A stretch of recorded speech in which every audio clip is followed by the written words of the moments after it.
Now let us summarize the differences between simple diffusion and facilitated diffusion.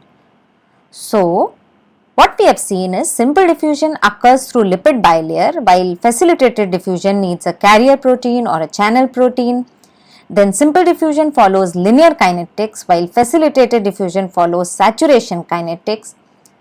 Then for simple diffusion, the substance has to be small molecular size and should be lipid soluble, while facilitated diffusion occurs for larger molecular size substance, and also the substances are not lipid soluble.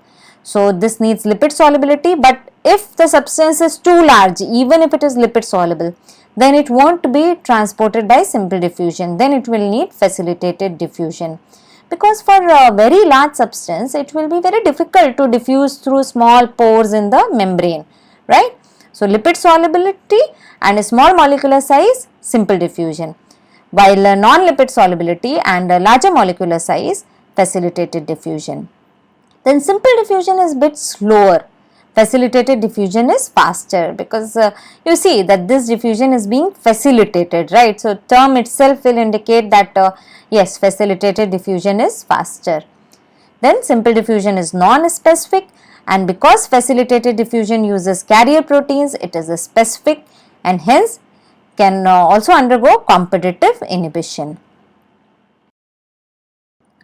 So till now we have seen two mechanisms of passive transport, that is simple diffusion and facilitated diffusion. Let's consider the third one now, that is osmosis. So what is the driving force for osmosis? See, for simple diffusion and facilitated diffusion, we said that the driving force was concentration difference or partial pressure difference in terms of gases. For osmosis, the driving force is osmotic pressure. So, let's consider what is this osmotic pressure. So, here there is a jar shown, and this is a membrane, right, which is separating two components of the jar. You can imagine it as a cell membrane, suppose, and one side being intracellular and the other side being extracellular. Okay. Now see that this is a semi-permeable membrane which is not allowing the movement of the solutes. This membrane is allowing only the movement of the water molecules. So what happens? You see this side, what we have shown is that number of solute particles are lesser, while on the other side number of solute particles are more. So movement of water from lower concentration of solute to higher concentration of solute is known as osmosis.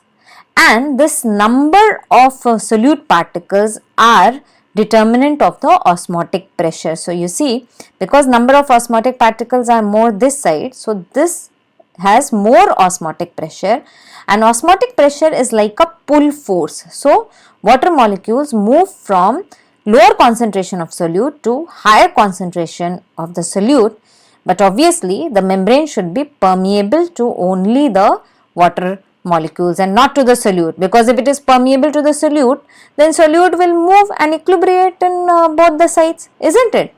So membrane is permeable only to the water molecules, right? Now when that happens, see what will happen is that as water molecules move, this side will start having more volume of water. Okay, so this will create a push force which is known as hydrostatic pressure. So the pull force we said was osmotic pressure, while due to increase in the volume of water now on the other side, this will start exerting a push force on the other side which is known as the hydrostatic pressure. So flow will ultimately stop, flow of water will stop when osmotic pressure becomes equal to the hydrostatic pressure. So there is a balance of forces. Now one thing you consider here, that in simple diffusion and facilitated diffusion, we were talking that movement of substance will stop when the concentration becomes equal on both the sides, right? Net movement of substance will not occur. Here on the other hand, the movement of fluid is stopping when osmotic pressure is becoming equal to hydrostatic pressure. Okay, so there is a balance of forces. If you see the volume, number of substances, number of molecules of water here or number of molecules this side, they are not same, they are different, right. So, flow stops when osmotic pressure is equal to hydrostatic pressure. Okay. Now, this is a simplified situation we have considered when we are talking about body fluids. Actually, both sides there are pull forces and push forces. So, in this side also there may be hydrostatic pressure. Suppose if this volume is more, right. So, hydrostatic pressure on this side will be pushing. Okay. So, there is hydrostatic pressure and osmotic pressure on both the sides, and when the push force equal to pull force on both the sides, this osmosis is going to stop. Now, the last type of passive transport which we will consider is ultrafiltration.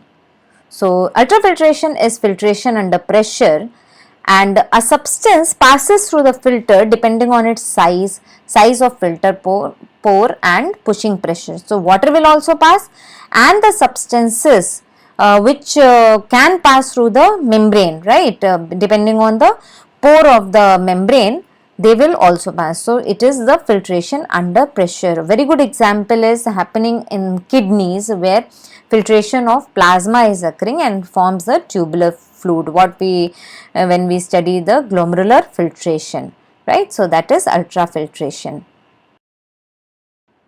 So, in summary, we have considered that passive transport does not require energy because the substances move from their higher concentration to their lower concentration. Simple diffusion occurs through lipid membrane. Facilitated diffusion through channels we have seen, which occurs for ions, and in this we saw different types of channels, that is leaky channels and regulated channels. In regulated channels we saw voltage gated channels, then ligand gated channels and mechanically gated channels.